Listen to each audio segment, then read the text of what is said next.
My Sunday morning started with the jarring sound of a belly flop, followed by children's screams and someone yelling cannonball. I shot up from my recliner, my heart racing, breaking into the backyard. I bolted out the sliding door still in my pajama pants. What I saw froze me. 10, maybe 12 people were splashing around in my pool like it was a hotel resort. Karen, the nosy entitled neighbor I'd already had 3 prior run-ins with, was lounging on one of my private patio chairs, sunglasses on, hand deep in a family-sized bag of chips she'd apparently helped herself to from my outdoor fridge. A greasy teenager was jumping off the edge into the shallow end, while toddlers ran with wet feet across my freshly sealed concrete. The grill was open and someone, some random uncle in cargo shorts, was cooking sausages over flames like he owned the place. I hadn't invited a single soul. As the chaos unfolded in front of me, I just blinked, processing what looked more like a beach party in a beer commercial than my own backyard. This wasn't just a pool party. This was an invasion. Karen didn't even flinch. She turned to me, lifted her sunglasses, and said with a completely straight face, "Oh, hey, Mark. We figured since you weren't using it, we'd take a dip. Hope that's cool. Hope that's cool." I was standing barefoot, completely speechless, staring at a woman who'd brought an army into my property like it was public space. I looked at the wet footprints all over the tile, the overturned deck chairs, the snack wrappers already littering the grass, and suddenly something inside me just clicked. This wasn't a one-time fluke. Karen had a pattern. She once parked her SUV blocking my driveway and told me to just use the other side. She had her dog poop on my lawn for a month straight until I installed a camera. But this took the cake. She hadn't just crossed a line. She cannonballed over it. I took a breath and calmly said, "Karen, this is private property." She rolled her eyes. "Oh, please, don't be such a gatekeeper. The kids just needed to cool off." I looked over and saw 2 of those kids emptying juice boxes into my pool filter and laughing. One of the older relatives, some guy with Bluetooth earbuds and a tank top that said, "Sun's out, guns out," was sitting on the diving board texting, completely unbothered. "Also," she added casually, "you never said we couldn't come over." I nearly laughed, because I never imagined I'd need to put up a no unauthorized pool party sign. Karen. She stood up, wiped Dorito dust on my patio cushion, and started pacing like she was the one being wronged. "I mean, we're neighbors, Mark. We should be able to use the amenities of the community. Sharing is caring. Besides, I pay HOA fees too." That was when I realized she genuinely didn't see anything wrong with what she had done. To her, the idea of boundaries was an inconvenience. The concept of asking permission was optional. She acted like because we lived in the same zip code, my backyard was a public park. I'll be honest, I almost threw them all out right then and there. But something told me to pause, because the thing Karen didn't know, and what would soon flip the story entirely, was that I wasn't just the homeowner. I was the developer who built this gated community.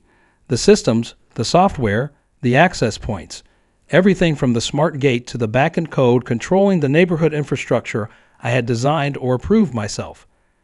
I still had administrative access to override and manage security. Watching Karen splash into my pool like a victorious Viking, a better plan began forming. Instead of yelling, I said, "Karen, enjoy yourselves. I'll be inside." Her smug smile told me she thought she'd won. I went back in, grabbed my phone, and checked the smartphone app. My cameras were recording everything. Footage of her pulling open the gate without permission, her knees forcing the fridge open, one of her kids dragging my speaker system by its cord, all time-stamped and crystal clear. I sent a backup of the clips to my cloud folder, and then I pulled up the security software for the gated pool access system. One little tweak to the back-end code, a setting change from keypad access to biometric only, and a saved update that would go live by Friday. She'd never even see it coming. The rest of the afternoon was oddly satisfying. I watched as her uncle used my floaties as a beer cooler, and a cousin tried to chase my cat off the roof with a pool noodle. At one point, Karen yelled at me through the glass door, asking if I had more pool towels. I nodded politely and locked the door behind me. Let them enjoy this victory lap. Let them think they've taken over, because the next time she tried this, she'd find herself locked out by the very system she didn't know I still controlled. Karen had made one mistake too many, and this time, the retaliation wouldn't be loud or aggressive.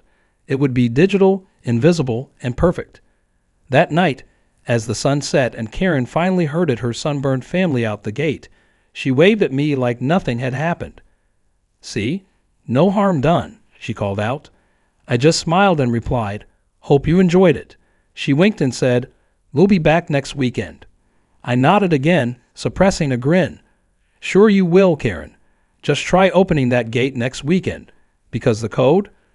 It's already changed, and the only person with access is me." By Monday morning, the memory of Karen's aquatic invasion was still boiling in my mind like a hot kettle. I walked into the HOA office not in anger, but with a purpose. I wasn't just going to complain. I was going to document, prove, and eliminate every ounce of plausible deniability Karen might try to hide behind. The receptionist, a bored 20-something with oversized headphones and a cup of iced coffee, barely looked up as I signed in. But when I asked to speak to Jessica, the HOA president, she raised an eyebrow. I could tell from her expression I wasn't the first neighbor to come in with a Karen complaint, but I was probably the first to come with evidence meticulously labeled by timestamp, GPS logged, and ready to be forwarded to legal. Jessica greeted me in her usual efficient tone, clearly expecting a minor issue. That changed within 30 seconds of me showing her the footage. She watched Karen swipe open my side gate, march in with her extended family, and proceed to treat my property like a city pool. The part where Karen's nephew unzipped my outdoor storage and pulled out pool toys got a low whistle from Jessica. But it was the shot of Karen reaching into my outdoor fridge and handing out sodas that made her lean forward. She didn't even ask. Jessica asked, clearly stunned. I shook my head. She acted like she was entitled to it, said the pool was basically a community asset. I have audio too.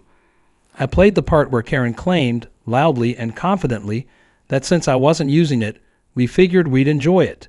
Jessica looked up from the screen and rubbed her temples. "She filed a complaint against you yesterday," she said flatly. That stopped me for a moment. "I'm sorry, what?" She opened a folder and slid it over. Karen had accused me of discrimination, of denying community members equal access to recreational amenities, and had even claimed I'd cursed at her children. She also alleged that I left the gate unlocked on purpose and had a reputation for being antisocial and territorial. I could barely believe what I was reading. I had high-definition footage of her niece chasing my cat with a pool skimmer, and she had the nerve to call me a menace. Fortunately, Jessica wasn't buying it. "Between you and me," she said, "this isn't her first fabricated complaint, but she's loud and she files forms like she's on a mission. You'd be surprised how many neighbors just let it go to avoid drama." That explained a lot. Karen was a chronic boundary smasher, and most people simply didn't have the time or energy to push back. But I did, and I wasn't about to let her frame me in the process. That evening, I made two decisions. First, I'd update the biometric security immediately instead of waiting until Friday. Second, I'd escalate things discreetly. I opened my system console and bypassed the community interface entirely, logging into the developer backend. The pool gate, the outdoor cameras, motion sensors, and even the old irrigation box Karen once complained made too much noise were all on the same network I'd installed 5 years ago. I updated the access list, revoked all keypad codes, and linked the entrance to a new device, my fingerprint scanner. Only I, my wife Sarah, and our housekeeper Maria had access now.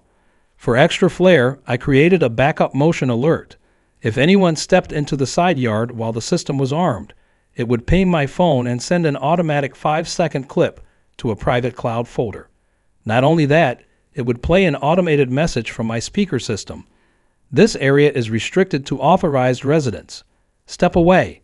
Polite, but just ominous enough to spook off another uninvited picnic. 2 days later, the test came quicker than expected. It was Wednesday afternoon, a little overcast, mid-70s, the kind of weather that screams pool optional. I was working from home when my phone buzzed. Motion detected. Gate proximity alert. I glanced at the clip. Karen, of course, wearing oversized sunglasses and holding what looked like a bag of floaties. Her kids were with her again, carrying pool noodles and towels like they were marching into summer camp. I watched in real time as she reached for the keypad and punched in the same code she used last time. It blinked red. She tried again. Red again. She looked confused, stepped back, tried another sequence. Then she leaned forward and inspected the panel like it had betrayed her. After a few seconds of awkward silence, she pulled out her phone and made a call. I stepped outside quietly, just in time to hear her on speaker with someone. "I swear he changed the code just to spite me," she hissed. "I'm going to call the HOA. This is exclusion. This is retaliation. He's violating community sharing regulations." I walked right up to the fence and waved. She saw me and immediately launched into a performance. "Oh, Mark? Hey, looks like your gate isn't working properly." Her tone was sugary sweet, but I could hear the frustration bubbling underneath. "Probably a glitch," she said, "but the kids were really looking forward to swimming again." I kept my tone neutral. "The system's been upgraded. It's fingerprint only now." She blinked. "Excuse me. No more code access. Too many people coming through without permission. It's safer this way." Her lips tightened. "You can't just lock people out of community amenities like that." I smiled. "This is private property, Karen. The pool isn't community access. Never has been. And you knew that. You just chose to ignore it."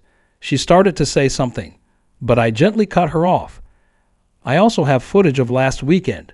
The trespassing, the fridge, the unauthorized use of my equipment. It's all backed up, and I've already sent a copy to the HOA.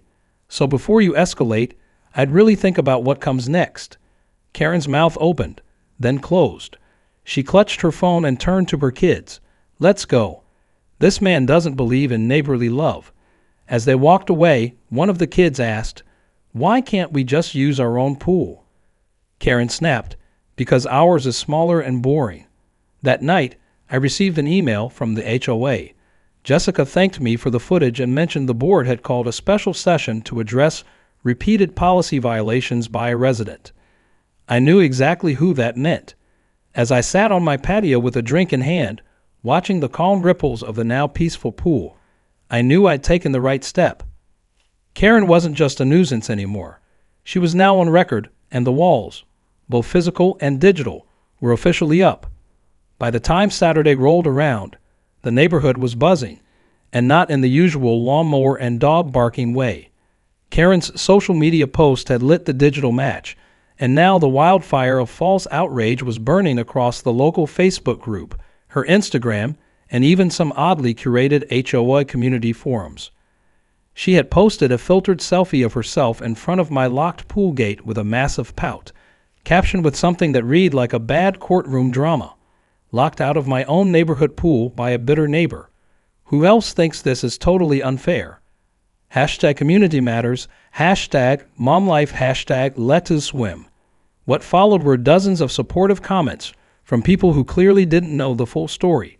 But even more interestingly, the tide started to shift as the truth came out. An anonymous user, who I suspected was Jessica from the HOA, commented with a link to a private Google Drive folder titled Karen's Pool Invasion. Receipts. Inside were screenshots of Karen's behavior, video footage of her opening my fridge, kids dumping juice in the pool filter, and one of her guests attempting to balance a beer can on the diving board while doing a backflip. The fallout was swift. Her post was flooded with laughing reactions, popcorn emojis, and people tagging their friends with comments like, "Told you she was crazy," and "Is this the same woman who screamed at my kid for touching a community bench?" Karen's attempt to rally digital support had backfired spectacularly. By the next morning, she had deleted the original post and made her accounts private. But the damage was done. The local gossip cycle had already shifted its focus to her and her circus-like entitlement. Her name had become shorthand for neighborhood drama. She was no longer just Karen. She was Pool Karen. Later that week, the monthly HOA meeting turned into something that felt more like a reality show reunion special than a formal gathering. Chairs were pulled up early, the room packed with residents curious to see if the rumors were true. Karen showed up late, wearing oversized sunglasses indoors and walking with the inflated confidence of someone who still believed they were the victim. Jessica, poised and sharp, called the meeting to order and said there were several matters of community concern to address. The moment Karen's name was mentioned, a collective wave of rustling and throat-clearing rolled through the room. Jessica laid out the timeline clearly: the trespassing, the unauthorized use of private property, the fraudulent complaint. She projected screenshots and muted clips of the security footage to the community monitor, just long enough for people to get the picture without turning the meeting into a surveillance reel binge. Karen tried to interrupt more than once, insisting that everything had been taken out of context. "I was just trying to bring people together," she said. "It's not my fault he hoards his space like a museum. Some of us believe in sharing." The crowd wasn't buying it. One neighbor stood up and asked why Karen didn't just ask before bringing a dozen people over. Another asked if the juice dumping footage was her kid. Karen scoffed and turned red. Her voice got louder, but her credibility got smaller. The board voted unanimously to impose sanctions. Karen's access to all shared HOA amenities was revoked for 6 months, not just my pool, but everything. Community gym, clubhouse, garden area. On top of that, she was fined for property damage from the filter incident and issued a formal written warning for making a false complaint. One more infraction, and she'd face a temporary suspension of her HOA membership privileges entirely. That part nearly made her choke. Karen stormed out before the meeting ended, muttering something about legal action and discrimination, but nobody followed her. Nobody clapped. Nobody looked sympathetic. What came next was something Karen hadn't prepared for: her own family pulling away. A few days later, I got a message through the HOA portal from someone named Rachel. Turned out she was Karen's sister.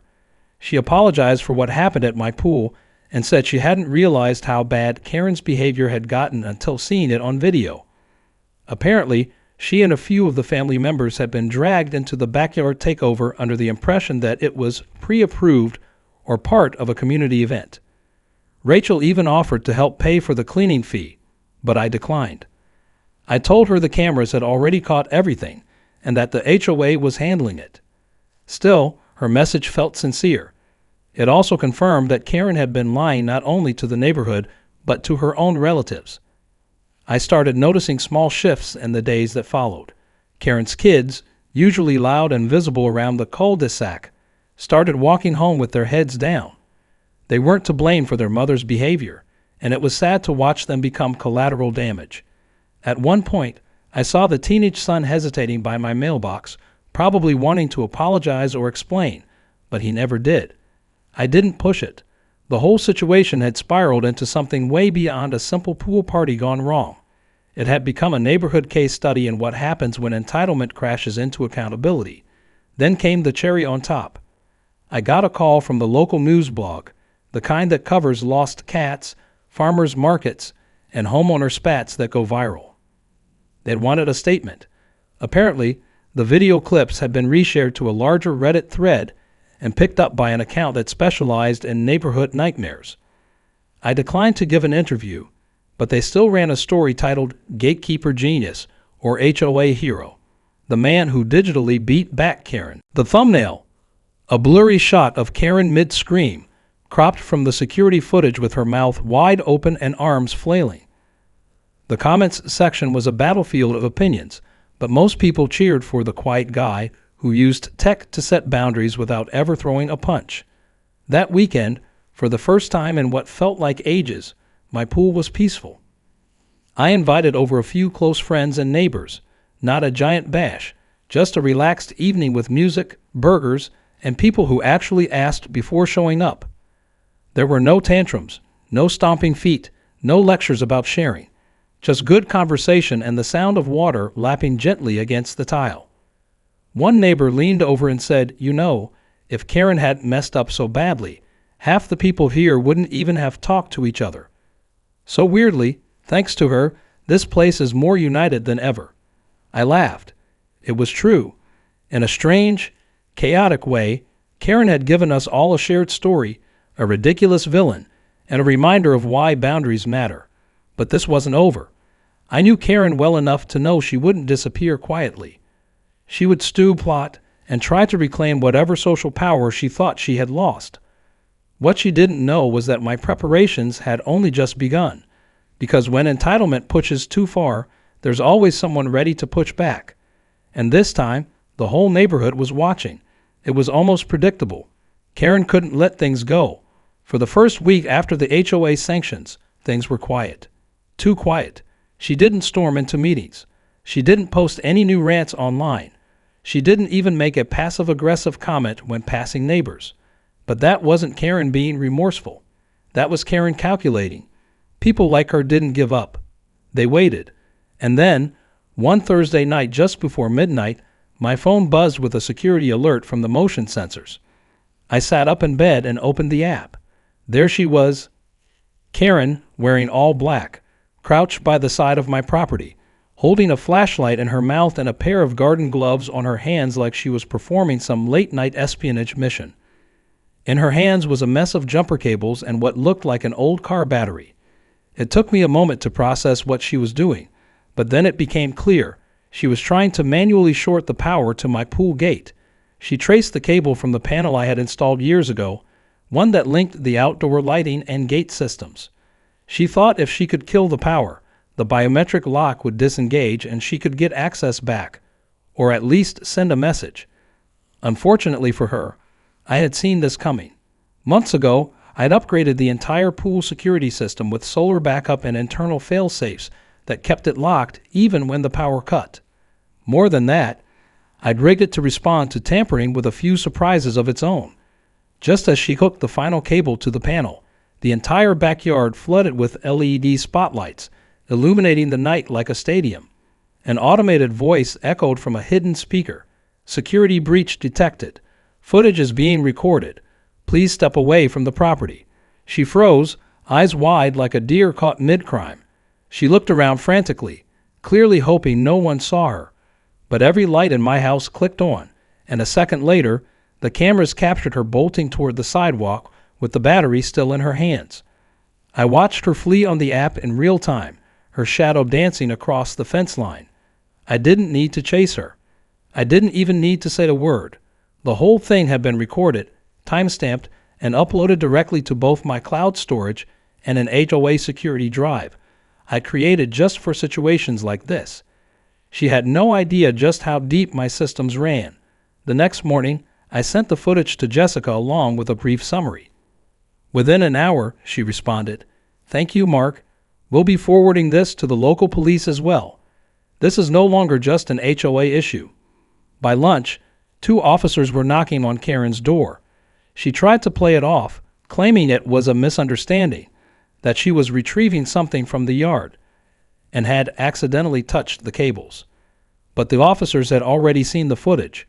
They'd watched her crawl across my fence line, fiddle with a panel, and run like a guilty cartoon character when the lights came on. They informed her she was now facing charges for trespassing, attempted vandalism, and violation of a written HOA sanction. She didn't get arrested on the spot, but she was served with a formal citation and warned that any further action on her part would escalate quickly. For most people, that would have been the final straw, but Karen still had one trick left, one pathetic attempt to regain control of the narrative. A few days later, I noticed a delivery truck idling outside my house. It didn't drop off anything. Instead, a woman in a delivery uniform walked to the side gate and rattled the lock. She had a clipboard, looked confused, and finally left after peeking around awkwardly. Something didn't sit right. That night, while reviewing the security footage out of habit, I zoomed in on the woman's face. It was Karen in a cheap disguise, baseball cap, oversized sunglasses, delivery vest that probably came from a thrift store, and a ponytail tucked under. She had tried to sneak onto my property dressed as a courier. It would have been funny if it weren't so bizarre. I compiled the footage and sent it to Jessica again, this time with the subject line, "Karen's Greatest Hits, Bonus Edition." Jessica didn't even reply with text, just a laughing emoji, followed by forwarding to Officer Thompson. Within 2 days, Karen received another visit. This time, they made it clear that if she so much as set foot within 2 feet of my gate again, she'd be arrested. Period. No warnings, no citations, just cuffs. After that, the fallout came faster. Her reputation in the neighborhood had already been shredded, but now she was radioactive. Parents told their kids to stay away from her house. Neighborhood watch volunteers started steering clear. Even her former gossip buddy Linda from across the street stopped replying to her texts. It wasn't just the sanctions or the videos. It was the cumulative weight of every outrageous thing she'd done, stacked one on top of the other until no one could deny the pattern. For her kids, the social damage was even worse. The older one, probably 15, got caught trying to sneak into a neighbor's garage to grab a bike pump, and the homeowners accused him of casing the place. The younger ones stopped riding bikes altogether. They just stayed indoors now, windows drawn. I actually started to feel a little bad for them. Not because they were innocent, though they probably were, but because their mom's ego had made them targets of ridicule and suspicion. The real Karen effect wasn't just chaos. It was collateral damage. Meanwhile, the neighborhood started healing. Jessica organized a meeting focused on property respect and personal boundaries, which was clearly just a polite way of saying how not to be a Karen. I spoke briefly during the meeting, just to reinforce that it wasn't about controlling others or being territorial. It was about protecting your space, your peace, your right to live without someone treating your property like a free-for-all. After the meeting, multiple neighbors approached me to thank me, not just for handling Karen, but for doing it without turning the neighborhood into a war zone. One of them even joked that I should teach a class on digital boundary defense. I laughed it off, but inside, I felt a strange mix of vindication and exhaustion. This whole ordeal had started with a simple assumption, that someone could help themselves to what wasn't theirs, and it had snowballed into a full-scale, almost absurd standoff involving police, disguises, and spotlight sirens. Karen stayed mostly quiet after that. No more tricks, no more posts, no more middle-of-the-night nonsense. She seemed to understand, finally, that this wasn't a fight she could win, not because I was mean or cruel, but because I was relentless. I didn't fight with fists. I fought with foresight, and every digital lock, every camera feed, every automated warning was a reminder that boundaries aren't suggestions. They're reality, and reality doesn't bend just because someone like Karen pouts hard enough. A month later, the neighborhood felt like it had been reset. The lawns looked greener, the sidewalks quieter, the air just a little less tense. For once, there wasn't some dramatic yelling echoing across the fence or another mysterious complaint showing up in everyone's HOA inbox. Karen's house, once a hot spot for noisy arguments and unauthorized barbecues, now looked like a shut-in bunker. Curtains drawn, yard unkempt, not even her kids playing in the driveway anymore. It was like someone had unplugged her whole world. The neighborhood had moved on, but I knew Karen hadn't. People like her didn't just disappear. They waited, they watched, and sure enough, she tried one last desperate trick. But this time, it ended before it could even begin. It happened during what was meant to be a calm Saturday gathering. I'd invited over a small group of neighbors for a casual swim and grill. Nothing extravagant, just a few folks who had shown kindness during the drama. Families brought snacks. Kids tossed water balloons. Adults sipped iced drinks in lounge chairs under the patio umbrella. It was normal, peaceful, like it used to be before Karen's chaos started infecting everything. We even joked about printing out fake Karen repellent labels to stick on the fence as a neighborhood inside joke. The gate was locked, of course. Biometric access still in place. The new system worked flawlessly. Only those with my fingerprint or temporary QR code access could come in. I had even upgraded the motion alert system to include facial recognition, just in case someone tried to sneak around again. The system paged silently whenever someone lingered by the entrance more than 10 seconds. So when my phone vibrated softly in my pocket, I glanced down casually, expecting it to be another neighbor arriving late. But instead, I saw her. Karen was back. She wasn't in costume this time. No disguise, no fake delivery uniform.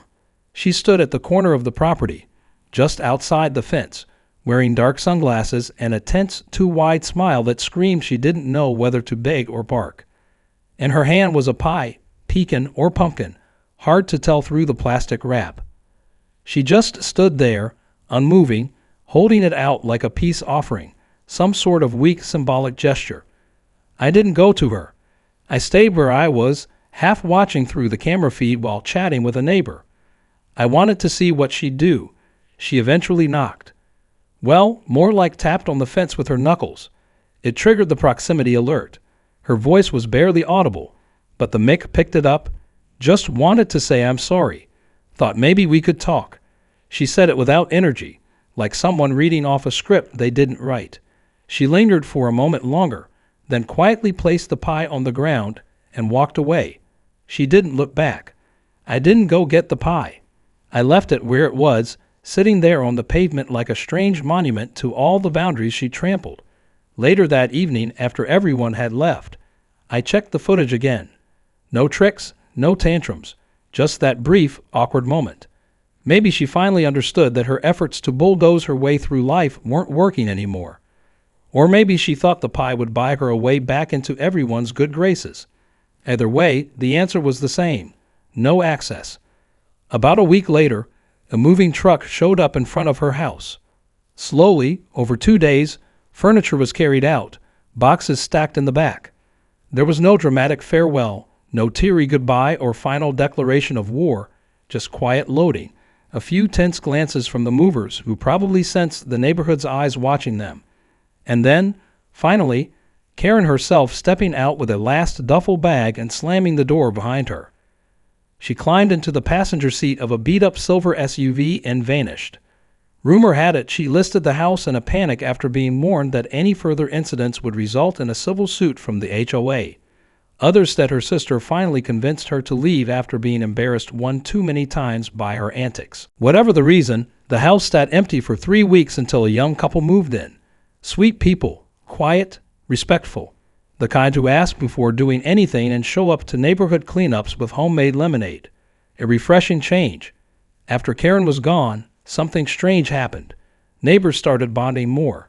People who had once just nodded politely at the mailbox were now exchanging stories, organizing weekend brunches, even helping each other repaint fences and plant flowers. Karen had unintentionally been a unifying force. Her entitlement had rallied everyone else to appreciate the importance of boundaries and civility. No one wanted to deal with another Karen incident, and that shared trauma made the community tighter. One afternoon, Jessica dropped by with a framed photo.